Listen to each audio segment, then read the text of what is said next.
Welcome to KSI Cast.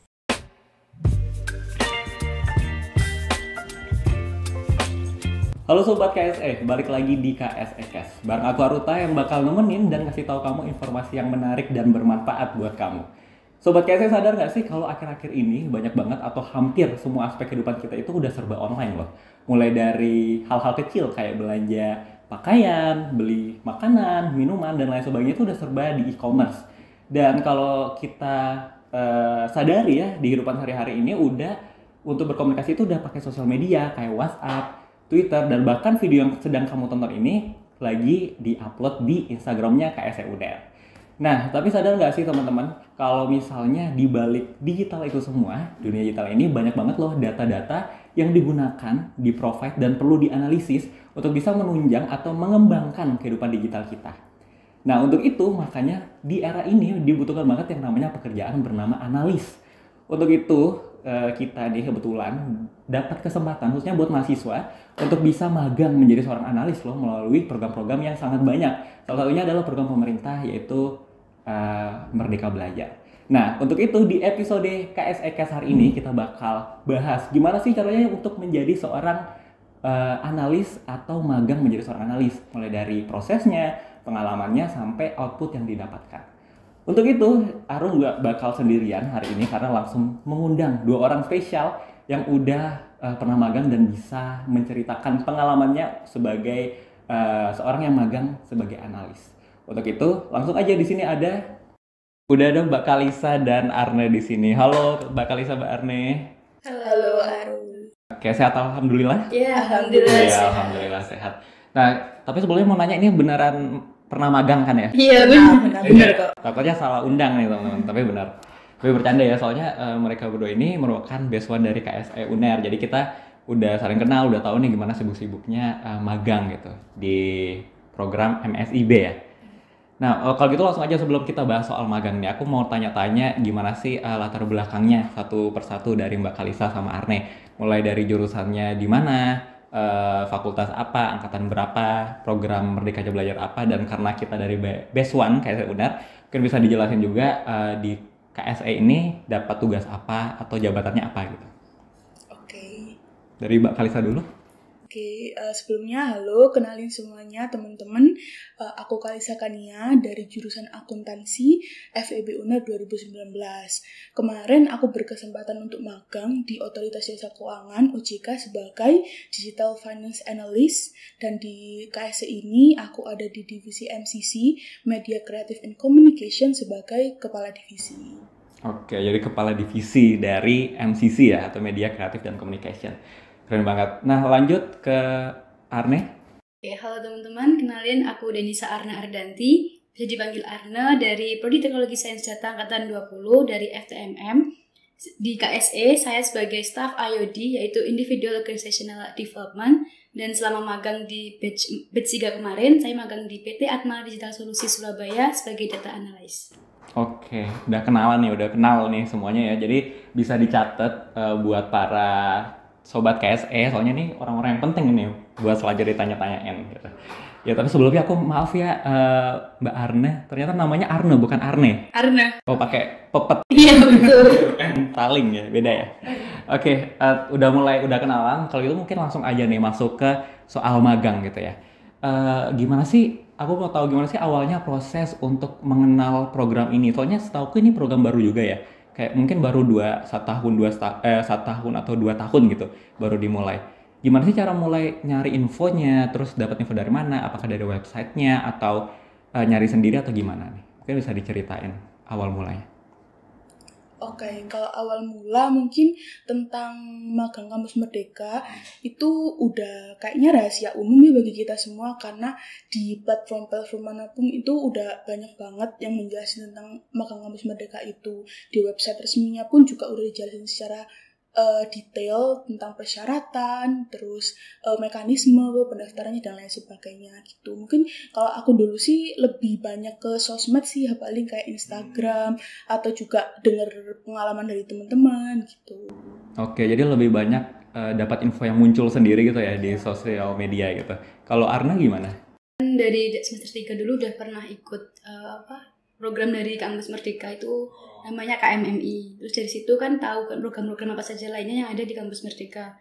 Nah, waktu mau semester 4 ke 5 itu coba cek di websitenya itu ada program magang. Tertarik nih. Terus ya telusuri semua apa perusahaan apa aja yang buka magang itu mulai dari situ sih juga. Mulai apa nih yang sebidang sama aku magangnya gitu. Biar nanti enak konversi selanjutnya di Sains Data. Oke, jadi kalau Mbak Kalisa lebih di sosmednya muncul dan dari teman-teman. Kalau Arna ini dari karena udah pernah ikut program sebelumnya, terus lihat di websitenya lagi, baru dapat infonya ya gitu ya. Jadi Sobat KSE, kalau yang aku pelajarin jadi lebih inisiatif aja sih ya kalau buat nyari informasi. Mungkin banyak banget yang udah dapat infonya, cuma masih ragu. Mungkin ada tips and trick gak sih untuk memilih sesuatu untuk sampai di titik, oke deh aku mau daftar ini gitu. Dan tadi kan Arnold juga udah bilang ya kalau akhirnya nyari programnya itu yang cocok sesuai sama jurusan gitu akhirnya. Nah itu gimana sih prosesnya sampai kok milih, ya udah deh aku milih di antara program Merdeka Belajar, milih yang magang dan di yang tempat yang ini sebagai data analis khususnya. Ya dari Arne dulu. Oke. Untuk pemilihan sih dari awal juga disesuaikan sama bidangku ya, biar nanti magangnya juga relevan, biar bisa menguasai juga. Di awal udah coba search di bagian apa sih namanya, kayak bukan itu kayak posisi magangmu sebagai apa gitu. Terus itu udah dari awal udah aku search data gitu, dan data tuh banyak banget, data manajemen, data analis, data science, data engineer tuh banyak banget. Nah karena saya inginnya data analis, jadi carinya yang analis. Oke, untuk tips and triknya mungkin lebih dalam aja ya, kayak detail, kayak harus teliti dan detail dan telaten untuk cek satu-satu posisi magang itu. Karena banyak juga yang persyaratan itu minimal semester 6, semester 7 gitu. Semester 5 tuh juga masih jarang-jarang. Kan aku posisi itu mau semester 5. Jadi kayak masih bingung gitu kan. Mau lanjut nggak ya, mau ikut magang nggak ya, kan masih semester 5. Itu bisa daftar nggak ya gitu. Terus akhirnya ya pilih-pilih, cari-cari, ketemu semua posisi magang yang diinginkan. Nah dari situ tuh aku daftarnya tuh nggak semua posisi tadi, data engineer, data scientist, tapi aku pilih data analyst. Dan itu pun aku daftarnya nggak satu perusahaan, tapi banyak perusahaan, biar nanti kalau misal satunya nggak dapat, ada lain dapat yang lain gitu ya. Oke, jadi lebih harus teliti banget ya nyarinya ya, apalagi kalau semester baru bisa daftar magang minimal 5 kan ya, semester 5 itu harus benar-benar nyari yang sesuai persyaratannya tadi khususnya. Oke, kalau Mbak Kalisa gimana sendiri?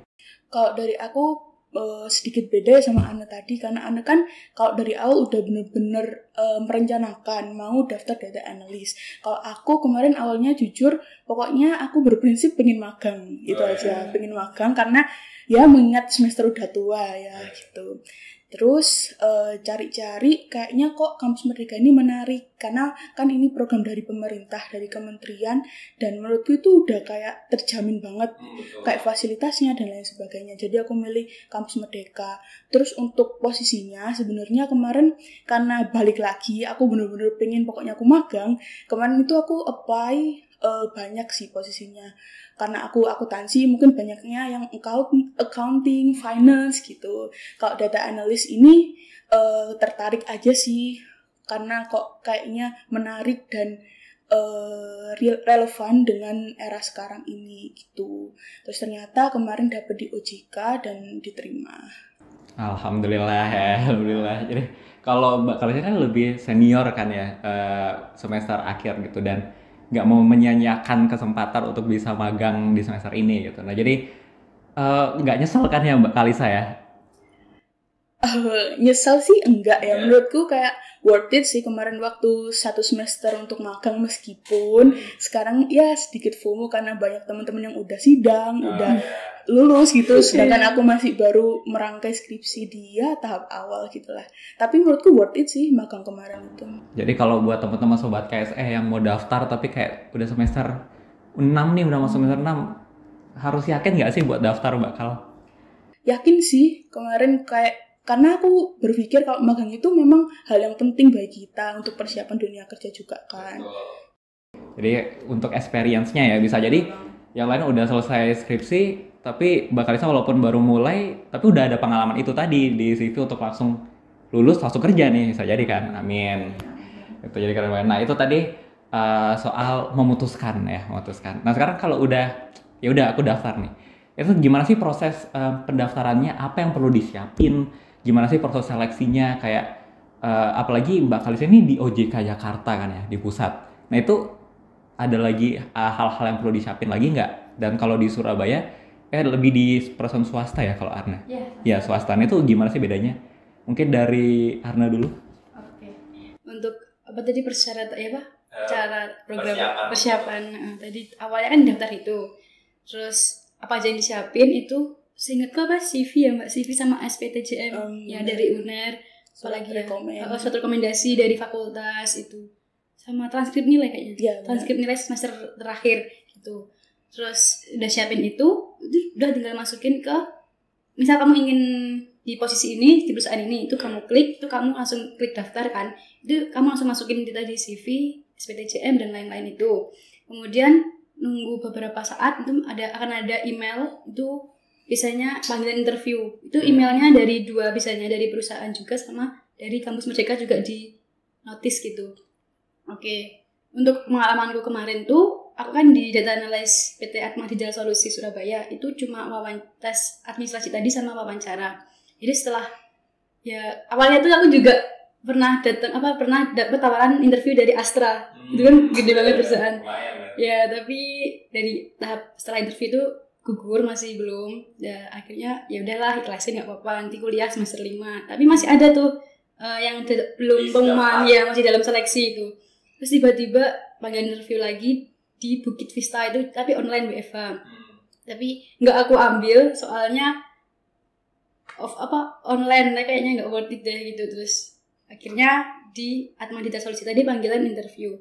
Oke, panggilan interview aku lakukan, dan beberapa hari setelahnya itu ada email lagi, selamat Anda lolos data analyst di situ. Ya udah aku ambil gitu sih. Oke, berarti Arna lebih banyak banget ya yang daftar ya. Jadi banyak sih. Jadi banyak ada back plan-nya di belakang gitu ya, jadi aman.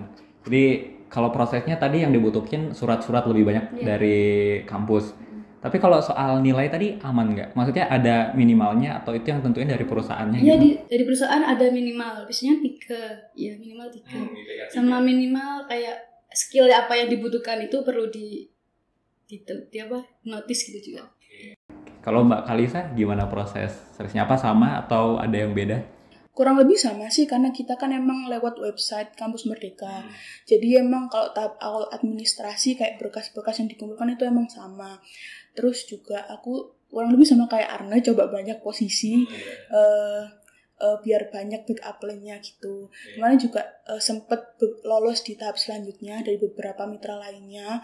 Tapi kalau OJK ini jujur emang bener-bener di akhir periode pendaftaran, kayak last minute teman-teman udah banyak yang keterima. Nah OJK ini baru pengumuman tes lanjutan gitu. Jadi sempet deg-degan sih kemarin jujur.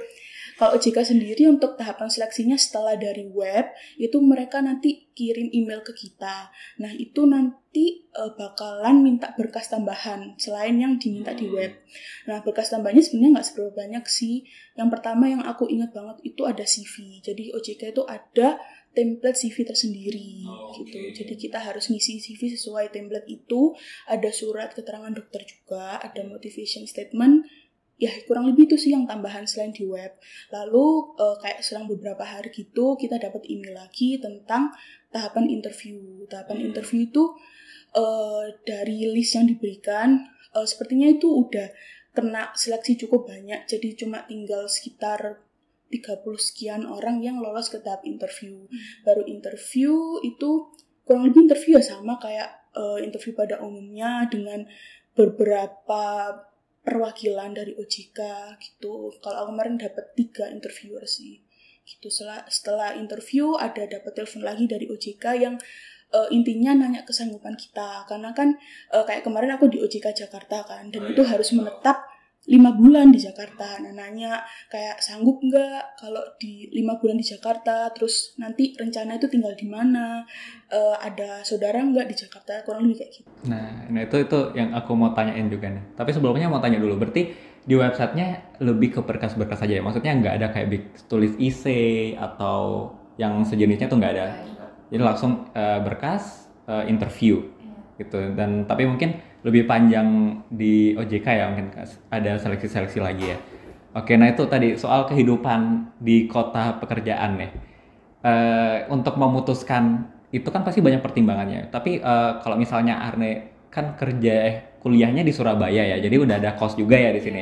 Jadi lebih mudah gitu kayak. Oke, langsung aja. Jadi kayak ada perbedaan nggak sih berangkat kuliah sama berangkat magang gitu? Beda banget. Beda banget. Gimana tuh bedanya? Kan arahnya juga beda kan, kan biru. Kalau UNER kan kemer ke mana, ke kiri, ya ke kanan. Kalau aku ke kiri itu kan beda rute. Itu enak sih vibes-nya, kayak wah aku habis ini harus kerja, kayak harus sama teman-teman gitu kan. Oh bisa jadi gambaran juga nanti, oh kerja tuh nanti vibes-nya kayak gini. Terus berangkat jam 7, setengah 8 kan, masukku jam 8 gitu.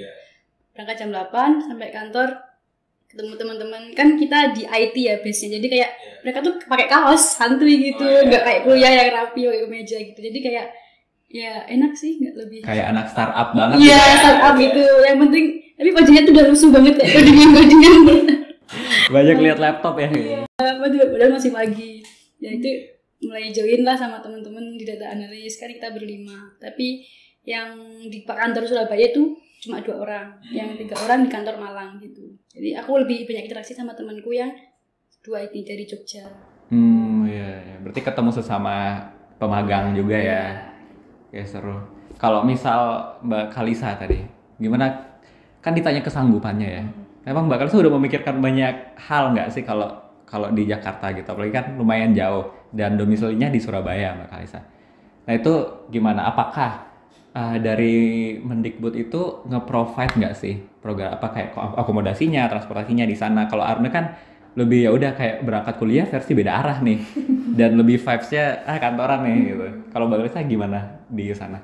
Kalau aku jujur ya, waktu ditelepon tentang kesanggupan itu aku belum minta izin ke orang tua ya kalau mau magang di Jakarta 5 bulan tuh, tapi aku bilang iya sanggup gitu dulu karena balik lagi emang planku bener-bener pengen magang kemarin itu kan. Jadi ya nothing tulus lah, kayak pokoknya coba dulu aja gitu. Aku kemarin gitu sih prinsipnya. Jadi tapi alhamdulillah setelah diterima orang tua juga mengizinkan ya. Terus untuk persiapan mungkin aku lebih persiapan tentang kebutuhan gitu sih, karena kan domisili Sidoarjo juga, kalau ngekos di kuliah kan juga Surabaya, jadi kayak mepet-mepet gitu. Nah kalau Jakarta ini kan udah jauh kan ibu kota ibu kota. Wah ini sih kayak lebih nyiapin kebutuhan gitu, apalagi yang berkaitan sama kantor. Terus tentang vibes-nya di Jakarta itu juga menurutku sangat beda ya kalau di Surabaya. Kayak vibe itu orang-orang bener-bener kayak aku mau kerja gitu. Kayak transportasi umum setiap pagi atau pulang kantor itu rame, orang-orang bekerja gitu sih. Udah ngerasain karyawan hours itu ya? Benar. Ya, rush hours ya. Oke, ini tadi kan udah dari ibu kota negara, kita balik lagi ke ibu kota Jawa Timur nih, di Surabaya, Arna. Dan itu tadi kan udah disebutin tadi gimana vibes-nya gitu. Tapi kalau ini mungkin banyak banget sobat KSE yang nanya, aku juga penasaran sebenarnya. Kalau soal ini agak sensitif mungkin, enggak juga ya, harusnya terbuka sih. Soal salary gitu, gaji. Itu kalau dikasihnya tuh apa sesuai perusahaannya, atau Mendikbud itu emang udah ngasih banget gitu, atau gimana? Kalau dari perusahaanku itu, kita kan ikut programnya Kemendikbud Kampus Merdeka itu. Jadi salary dari full Kemendikbud itu ada tingkatannya sih, kayak WFH berapa, terus kalau hybrid berapa, sama full WFO berapa, itu ada tingkatannya. Ini boleh aku sebutin nggak? Ya terserah kalau kayak nggak usah deh, kayak rahasia perusahaan deh. Iya.